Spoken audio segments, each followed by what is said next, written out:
This is Suvarchala, working as an associate professor, the Department of Computer Science at Aeronautical Engineering College. Today we'll discuss about physical storage media for data storage of database management system.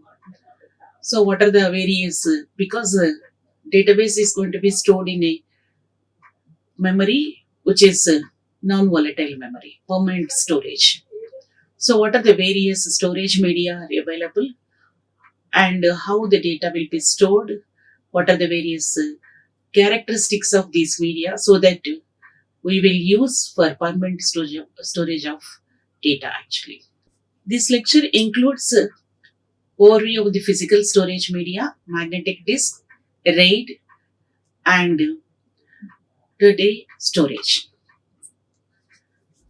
How physical storage is going to be classified. Basically, the storage means memory space, memory area is going to be categorized into volatile and non-volatile. Volatile storage means losses contents when the power is switched off. Non-volatile storage means the contents are persistent even when the power is switched off. So in case of primary memory, the respective data is going to be properly executed and during the process of programming, this process is going to be executed and this memory is going to be used to store program variables, or from the secondary storage device, the data is going to be transferred into the buffers. So, the classification of physical storage media here, because the physical storage media consists of permanent storage. So, various storage media are going to be categorized based upon or characterized based upon the speed with which the data can be accessed and cost per unit of the data storage. And the third factor is reliability. Data loss on power failure or a system crash and physical failure of the storage devices. Based upon these factors, the storage media is going to be compared, secondary storage devices are compared and select the appropriate storage device to store our database. So basically the storage is categorized into volatile, non-volatile. We'll discuss more about non-volatile storage devices in this lecture. These non-volatile devices includes secondary, tertiary as well as battery backup of main memory and more. Physical storage media, basically the main memory, non-volatile storage media is consists or considered as a cache memory or main memory. Cache memory is more faster than the normal main memory. Cache is the fastest and most costly form of the storage.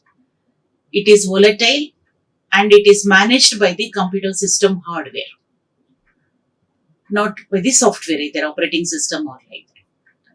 So this is very fast memory to access data which is stored in cache is very fast.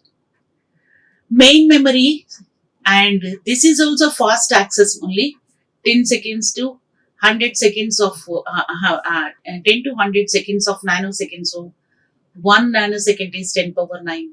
So instructions are 10 to 100 instructions can be processed within a nanoseconds. Generally, this main memory is small, and also the one of the attribute of system while you're purchasing a system also, what is the RAM, and we will consider what is the RAM or capacity of the RAM in that particular system also, one of the characteristics at the time of purchasing or at the time of assessing the system. So generally it is too small to store the entire database, and also moreover it is volatile. When power is going to be switched off, this is going to be wear out actually. So the capacities of this main memory is up to few gigabytes currently. Previously it is only megabytes only. The capacities have gone up and per byte cost have decreased steadily and rapidly, because nowadays the availability of the secondary storage device is very very easy. So that's why main memory is maybe one of the attribute of the system capacities, but we cannot store our permanent data in our main memory. So only at the time of processing only it is going to be used. Volatile memory contents of main memory are usually lost if power failure or system crashes, as I discussed already. Another one is flash memory is there. Data survives power failures. So even power failure is there, data is going to be available. Data can be written at a location only once, like read-only memory. But location can be erased and written again, and it can be, that is programmable RAM. Can be support only a limited number of write erase cycles. That means very frequently we cannot write and erase the data. Erasing of memory has to be done to an entire bank of memory. It reads roughly as fast as main memory, but it writes very slow because it has to erase is slower. No, that's why it is writing is slower. Widely used in embedded devices, digital cameras, phones, etc. And coming to the non-volatile storage medias, magnetic disk, most widely used device, secondary storage device. Data is stored on a spinning disk, and read-write data is going to be read and write magnetically. It is a primary media for long-term storage of data. It stores entire database, because the capacity of this secondary storage devices, that is magnetic disk, can be increased to depending upon the flexibility. More number of disks can be added, or entire disk pack can be replaced, etc. The data must be moved from disk to main memory for access, because directly it cannot be accessed by the program. So first the data block is going to be moved from secondary storage device, that is disk, to the main memory, that is into buffer, and again write back any updations are made in our buffer. It is very slow. Why? Because the transfer of data is required, no, so that's why it is slower access than our main memory, and it can be accessed directly also, because the address is going to be stored. So address can be accessed directly by using read write head into the placing read write head by placing read write head into the correct position after spinning our magnetic disk. The capacities are going to be keeping on changing, ranges roughly from 1.5 terabyte to this is a long back. Now the capacity of the disk is going to be increased like anything, because of the storage of data, or the volume of the data to be stored nowadays is becoming very very very high capacities. It is much larger capacity, and cost per byte is lesser comparing with our main memory flash actually. So whenever the memory flash is going to be used and growing constantly, rapidly with the technology improvements, the factor of 2 to 3 every time it is increasing. Survives for power failures and system crashes, and disk failure can be destroy the data. Physical storage media, the disk is capacity is very high, and the capacity of the disk is going to be increased year by year, and based upon the requirement of the storage of the data volumes. And also the data in this secondary storage device, that is disk, survives power failures and system crashes also. Disk failure may destroy the data, but it is very rarely occurs, and recovery techniques are also available. Another kind of storage media is optical storage. This is also non-volatile, but the data is read and write optically but not magnetically from a spinning disk using a laser. So CD-ROM, DVDs, etc. are most popular forms of these optical storage devices. Blu-ray discs, write one, read many, that is WORM, and CD or DVD or DVD plus R, etc. All these will come under the optical storage. Multiple write versions are also available because sometimes optical no, so a single time writing will be there, but multiple write versions are also available. Reads and writes are very slower than comparing with our magnetic disk. Jukebox systems with a large number of removable disks, a few drives and mechanisms for automatic loading and unloading of disks are available for storing large volumes of data. Most of the time, these type of storage devices are used for backups also. Another storage media, olden days most popular storage media, this is in initial era of computers, that is tape storage. This is non-volatile, used to primarily for backup to recover from the disk failures. So that's why most of the time, just before closing our system, that day entire system is going to be taken as a backup.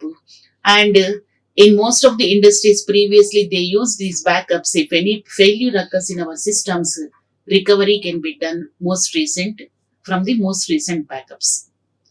But this tape storage is a sequential access. It is much slower than the disk, but these tapes capacities are very, very high. That's why these are used to take up backup. Tape can be removed from drive. Storage costs are much cheaper than disks, but drives are very expensive. Tape jukeboxes available for storing massive amounts of data, hundreds of terabytes, petabytes, etc. Capacity of data can be stored in our tape drives actually. So this is the hierarchy of the storage media. The fastest memory is the cache memory, then main memory, then flash memories, magnetic disk, optical disk, then magnetic tapes.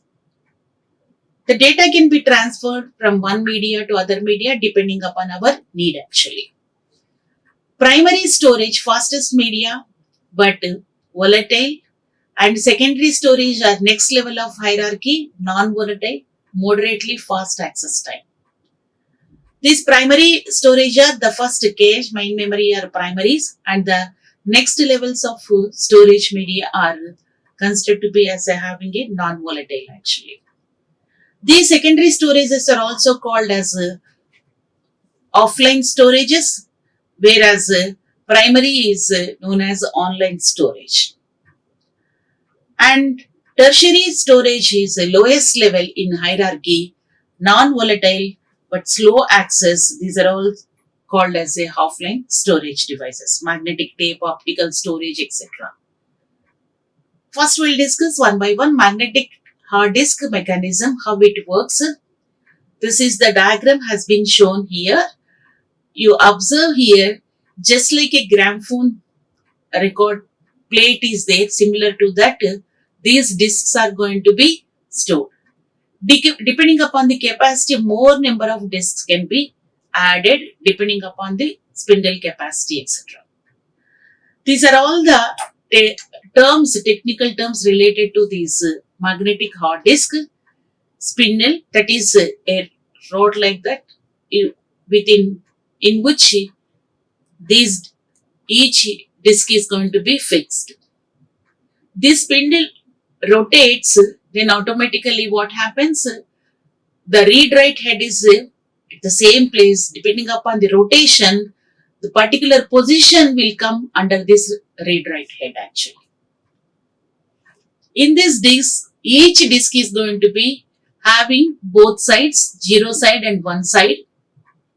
Initially, Previously, it is only one side like that, but now both sides of the data storage capability is there. And each side of the disk is going to be divided into tracks and sectors. Track means the concentric circles are going to be considered as each circle is a circle of is a track T. And we may be thinking of inner circles are having less capacity and outer circles are having the more capacity, but not like that. Each track will have the same capacity, and each track is divided into some parts. Those parts are known as sectors. Because it is a circle, no, we are dividing means it's just like a sector. That means each disk will have some track, each track will have a number, no. So that's why address of the particular data item can be specified by using what is its respective disk number and disk side, that is 0 side or 1 side, track number and sector number. Now you observe another one is there, ARM assembly is there actually. This consists of all set of read-write heads actually. You observe first read-write head is there, a blue color here. Now this read-write head is going to be for each side it is there. For each disk, 2 read-write heads will be there, one for 0 side, another one for 1 side. And whenever we would like to access some data from a particular position, this disk is going to be rotated. So rotates by spindle such that the respective track will come to this under this respective read-write head actually. And generally when we are giving this numbering actually, all disks will have 0 track to some n tracks. And each track will have 0 sector to some m sectors. Right? So this read-write blue color is read-write head and this is called as an ARM, and the arms are fixed, no? So these are going to be considered as an ARM assembly actually. So by spinning this, whenever the data has to be accessed, it will spin and the position will come under that. Now you observe the all same tracks of all disks will form a cylinder. Same track of all disks form a cylinder. This is the terminology we are going to use while storing the data, accessing the data actually. So read-write head will be there, positioned very close to the plater surface, almost touching it, and it reads or writes magnetically encoded information. Surface of plater is divided into circular tracks. Just now I explained you. Over 50K to 100K tracks per plater on a typical hard disk is available. Each track is divided into sectors. Sector is the smallest unit of the data that can be read or write into or from the magnetic disk. Each sector size may be 512 bytes or 1024 bytes, etc. It will be, that is half KB or 1 KB, etc. depending upon the capacity of the plater. And typical sectors per track may be 500 to 1000 on inner tracks and 1000 to 2000 on the outer tracks. So how to read the data? To read or write a sector, first disk arm swings to position head on a right track. Plater spins continuously and data is read or write as a sector passes under the head. These head disk assemblies, multiple disk platers on a single spindle and one head per plater mounted on the common arm actually. Cylinder I, just now I explained you, consists of ith track of all platers, forms a cylinder actually. This magnetic disk will be controlled by disk controller. It is an interface between the computer system and the disk drive hardware. Right, directly this disk control by using our disk controller, our operating system and the disk drive hardware is going to be interacting each other to store and access data and transfer the data to main memory or whatever it may be. accept the high-level commands to read or write the sector, initiates actions such as moving the disk arm to the right track and actually reading or writing the data. Generally, whenever we are storing, a checksum is going to be attached to the each sector to verify that the data is reading back correctly or not. To check that only these checksums are going to, this is some verification techniques are going to be used. And it ensures that successful writing by reading the back sector after writing it. And remapping of the bad sectors are going to be performed if any sectors are not properly stores the data. Multiple disconnected to a computer system through a controller, and these controllers functionality is to check the checksums, and any data sectors are not proper, then remapping of the bad sectors, etc. are going to be done by these controllers. Disk interface standards are various standardized families are available. AT adapter, range of standards. Serial ATAs are there. Small computer system interconnect, range of standards are there. Serial attached SASIs are there. And many variants of each standards are available. Depending upon the system, depending upon the secondary storage device, these interfaces are going to be used. So this is the part of the subsystem, disk subsystem. Controller will be there, system bus will be there, disks are there. So whenever the data is required, and through the system bus, this control will interact. This control reads the data and it transfers the required data again to the system bus to the respective system buffers. Disks are usually connected directly to the computer system.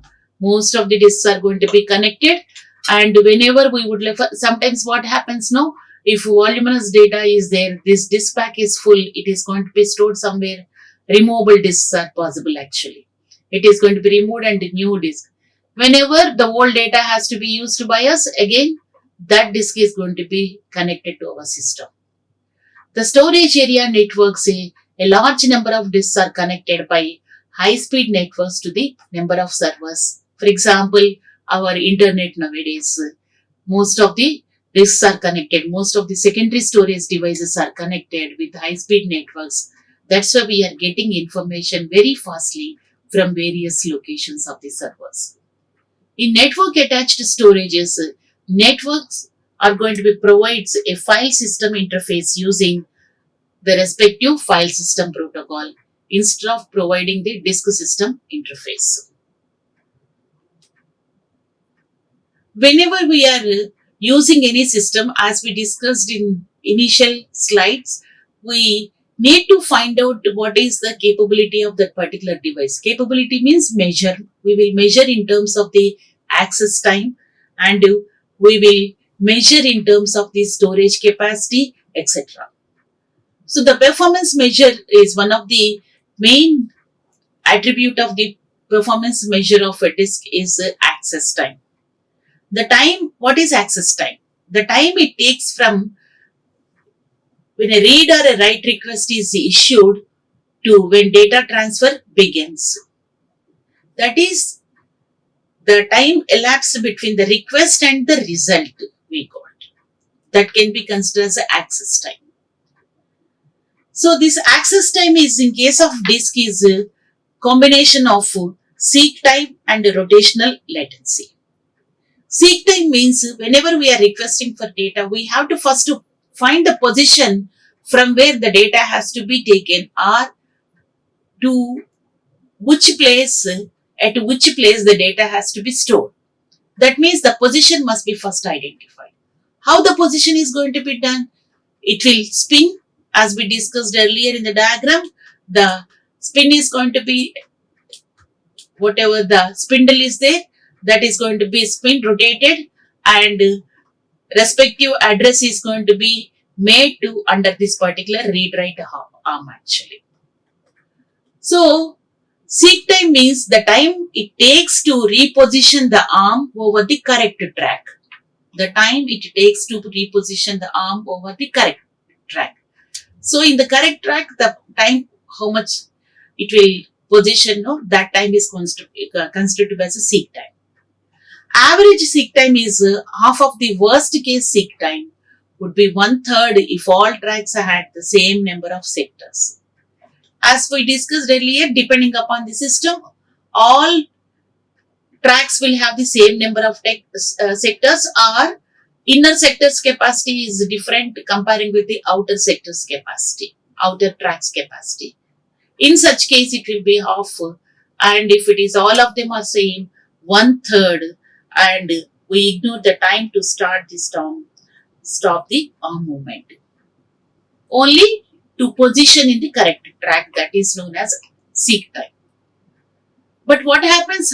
How can, when it will be positioned? After properly it is spindle rotates and makes the respective sector will be according to the required position actually under that particular arm. So that's why rotational latency means the time it takes for sector to be accessed to appear under the head. The respective sector must be first under the head. In that particular sector, track is going to be selected. So seek time is the track and reposition of the arm to the correct track, and rotational latency is the time to position our sector under the arm actually. After this, this is going to be considered as a access time. Access time is just it is positioned. And another factor is data transfer rate. From this particular position of location, the data has to be transferred to the main memory. So the data transfer rate is the rate at which the data can be retrieved from or stored to the disk. That is known as data transfer rate. That is per unit time. It may be per second or whatever. 25 to 100 megabytes per second is the maximum rate most of the time.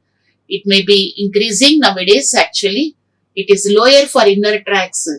Multiple disks may share the controller so that the rate that controller can handle is also important actually.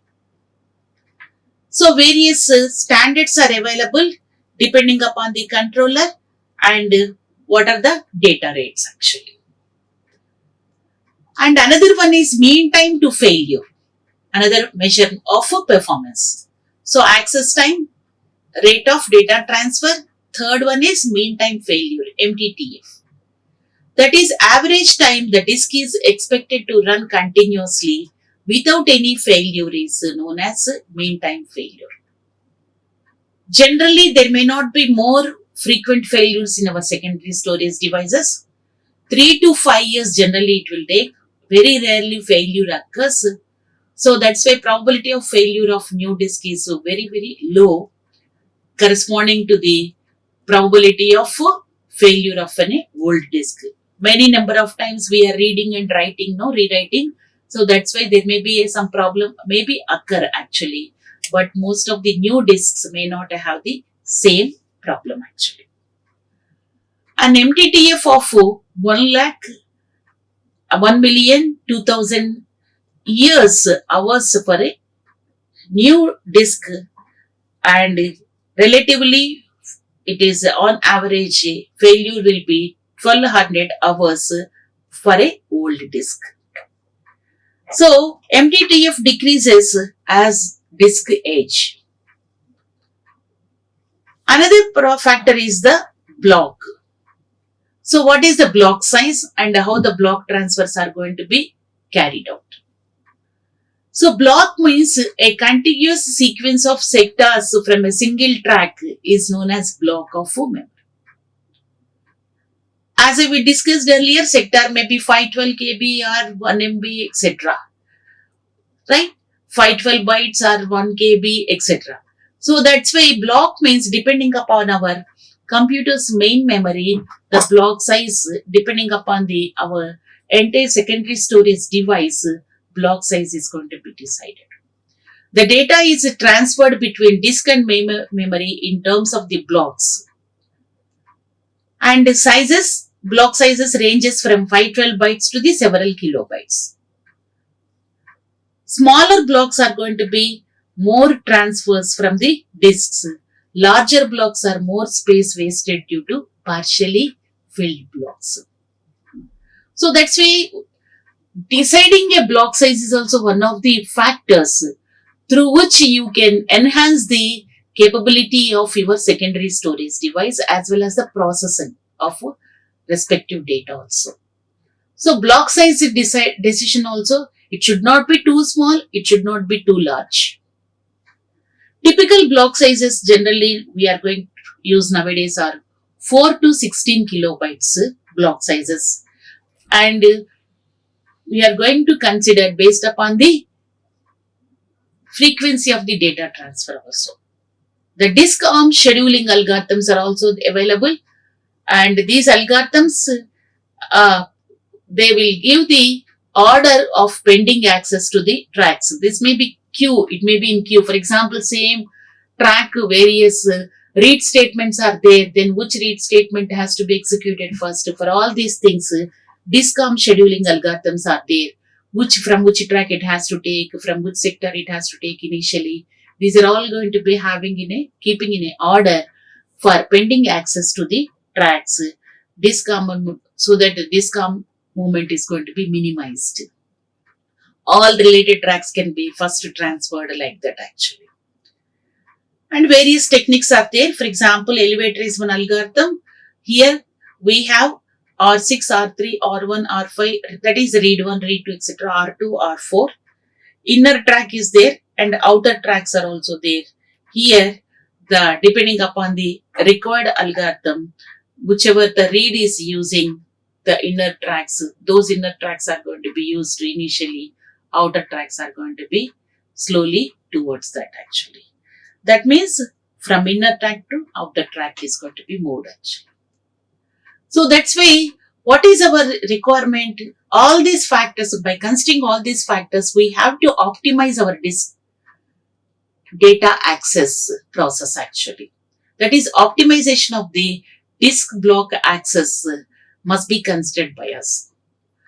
That means the time taken to access the data from our data secondary storage and transfer to primary storage must be minimized as far as possible, which is a part of our optimization of our process also actually.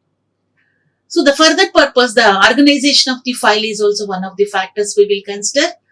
This organization of file organization optimize the block access time by organizing the blocks to corresponding how the data will be accessed. It may be serial, it may be random, it may be indexed, etc. And also files may be used fragmented process also over a time. If the data is inserted or deleted from the file, then the free blocks will be there. That means when the data is deleted, the blocks are going to be free at various locations. And we cannot use them for further storage of other data also. So that's why these free blocks and disks are scattered at various locations, and the newly created file has its blocks scattered over disk, not contiguously at one place. So that's why in such cases generally the sequential access to a fragmented file results in disk arm movement is going to be increased. So some systems have utilizations of defragment the file system in order to speed up the file access. So that's why we have to properly manage, otherwise the newly storing files may take more time to access data actually. And also non-volatile write buffers will be there. These are going to be used to speed up the disk writes by writing the blocks to the non-volatile RAM buffer immediately. That means every time for each write we need not transfer. We will write the block after completion of a number of writes on the block of data, then it will be transferred actually. So this non-volatile RAM is a battery backed up RAM or a flash memory. Even power fails, the data is going to be safe and will be returned into the disk when power returns also. So the optimization of blocks are going to be, or any failure occurs, recover can be done by using log disk. Log disk means a disk devoted to writing the sequential log of the block updates. So any failure occurs, based upon these logs, it can be recovered, and journaling the file system is used to write the data in a safe order, and that is no need for special hardware actually. So this NVRAM is going to be used for log disk actually. This is about our secondary storage. Most widely used secondary storage device as a magnetic disk. Another secondary storage device is RAID. RAID stands for Redundant Array of Independent Disk. This is useful to store multiple copies of the data. This disk organization technique manages a large number of disks, provided a view of a single disk. So RAID means here, in case of magnetic disk, only 5 to 6 disk platters are going to be stored, but this RAID consists of an array of independent disks. Many disks are going to be manageable by this RAID system actually. This is an organization which manages large number of disks, so voluminous storage is possible. At the same time, in cases where the multiple copies have to be maintained, for example, our log files, etc., there we can use these things actually. These are all the high capacity, high speed by using multiple disks in a parallel processing. It supports redundancy also actually.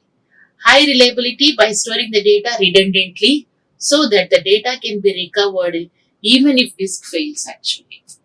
That means the RAID supports both parallel as well as a redundancy process actually. Repetition or maintenance of multiple copies, and storage or uses of data from multiple disks parallelly also. That means it supports both redundancy as well as parallel process. This RAID is the chance that some disk out of a set of n disks are fail is much higher than the chance that a specific single disk will get fail actually. And there are various techniques are there for using redundancy to avoid the data losses are critical with a large number of disks. Originally, cost-effective is alternative to large and expensive disks. In RAID, originally constituted as it's inexpensive actually. The basic characteristics of RAID is it's inexpensive. Today, RAIDs are used for their higher reliability and bandwidth. It is reliable because of, as I discussed earlier, it supports parallel processing as well as redundancy. That's why it is highly reliable, and any failure occurs, another copy is available now, so recovery is also very easy. So here, I in the RAID means here I interpreted as a independent. So we consider it as a redundant array of independent disks. So that means it is basically it is independent, but depending upon its advantage of inexpensivity, we can say that I also stands for inexpensive. This RAID organization consists of various levels. The schemes to provide redundancy at lower cost by using disk stripping combined with the parity bits. These are the two techniques used to store the data actually. Various RAID organizations are available, or we will call them as the RAID levels, and different costs are there, different performances are there for these various methodologies, and reliability characteristics are there. So 0 to 6, RAID level 0, total 6 levels are there actually. RAID level 0, it is supporting block stripping and it is non-redundant. RAID level 0 doesn't support the redundancy of the data. Generally, this RAID level 0 are used in high performance applications where data loss is not critical. Data loss is not critical. Remember, it's not sensitive data, so loss may not be critical. In such cases, we can use. And second organization is RAID level 1. RAID level 1 is also known as a mirror disk. Mirror disk means copies are available, offers best write performance, and it is popular for applications such as storing log files in database systems. As we discussed in concurrency control, log files are we are going to stable storage, we discussed already. So that means multiple copies are maintained actually. So RAID 0 is non-redundant stripping and RAID 1 is mirrored disk. These are the base characteristics. And RAID level 2 is memory style error correcting codes with bit stripping. It will have some error correcting codes are there. And RAID level 3 is bit interleaved parity support is there. It is a single parity bit is enough for error correction in case of RAID level 3 actually. So that means these are available means here error correcting codes or parity bit codes are available means recovery is going to be easy. Any damage occurs, corresponding parity bits must be also be computed, and we will check whether we are recovering proper data or not actually. And RAID level 3 is also faster transfer within a single disk, but fewer IO as per the second science. RAID level 4, coming to RAID level 4, supports the block interleaved parity, and which is used block level stripping and keeps the parity block on a separate disk for corresponding blocks from the another disks. And this RAID level 4 is providing higher rates of IO input and output data rates for independent block rates comparing with our level 3. That is high transfer rates for reads of multiple blocks, then no stripping is there. Coming to the RAID level 5, block interleaved distributed parity is supported by this RAID level 5. That is the data is partitions. Partitions data will be stored at different locations. Parity among n+1 disks are going to be considered rather than storing the data n disks and parity is one disk. All are going to be stored parallelly. With 5 disks, the parity block and the nth set of block is stored on the disk n mod 5 plus 1. So with this, the block stored on other 4 disks actually. So the following was block interleaved distributed parity is given here. So based upon the parity, the respective data is going to be stored at one location, parity will be stored in another location. Because instead of completely supporting one block for parity, another blocks for other things, instead of that, all blocks are going to be used to store our data as well as the respective parities also. And RAID level 5. In this, IO rates are higher than the RAID level 4, and it provides same benefits but avoids bottleneck of the parity disk, which is a disadvantage of our level 4. RAID level 5 is almost the same as our 4, but it avoids the disadvantage of the RAID level 4. RAID level 6, P plus Q redundancy scheme is used similar to RAID level 5 only, but the stores extra redundant information to guard against the multiple disk failures. Rarely it occurs, that's why we are going to consider. So depending upon the need actually, the level of the organization of the RAID is going to be chosen by our applications to store the data actually. So what are the factors we will consider when we are choosing the RAID levels? Monetary cost, performance, number of IO operations per second, and bandwidth during the normal operation, performance during the failure. Any failure occurs, how the performance is going to be degraded or increased, or whatever it may be, how much degradation is going to be, supportable degradation is supported or not. Performance during the rebuild of the failed disk. These are all the factors will be considered while choosing a particular organization of the RAID level. RAID 0 is used only when the data is safety and is not safety of data is not important. Example, the data can be recovered quickly from the other sources. Level 2 and level 4 are never used since they are subsumed by the 3 and 5. Because 3, 5 are more advantageous than our 2 and 4. That's why generally 2, 4 are not going to be used by us. And 3 is not used anymore since the bit stripping forces single block read to access all disks, which is a wasting of our disk arm actually. So that's why level 3. So 2, 3, 4 are not that much supportable to us. And the level 5 is going to be chosen by us. And the level 6 is rarely used since level 1 and 5 offers the adequate safety for most of the applications. But the level 1 is providing much better write performances than the level 5 also. Level 5 requires at least 2 block reads and 2 block writes to write a single block, whereas the level 1 only requires 2 block writes. So that's why the choice of RAID level is going to be generally 0 if it is not, the data safety is not that much considerable, 1 higher storage cost than level 5. If it is a cost, better go for 5, otherwise go for 1. And others are not that much important to us. Another type of the second non-volatile storage media are optical disks, which we discussed earlier. Those are compact disk read-only memories, removable disks these are, and the capacities are going to be starting from 640 MB per disk. Seek time is about 100 milliseconds and higher latency is 3000 rotations per minute actually. Lower data transfer rates are 3 to 6 megabytes per second.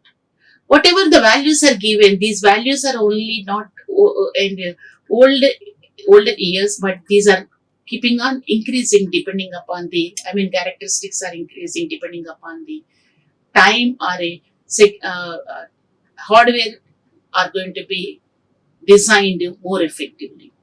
Similarly, digital video discs are there, DVDs are there, DVD 5, DVD 10, etc. are there, which with slow seek times for the same reasons of CD data.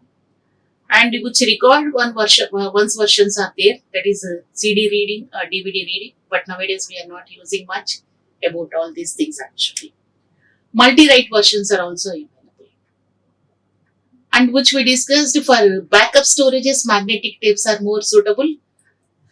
Now it holds large volumes of data and provide high transfer rates, and tapes are cheaper also, but cost of drives is very, very high as we discussed earlier. Very low access time.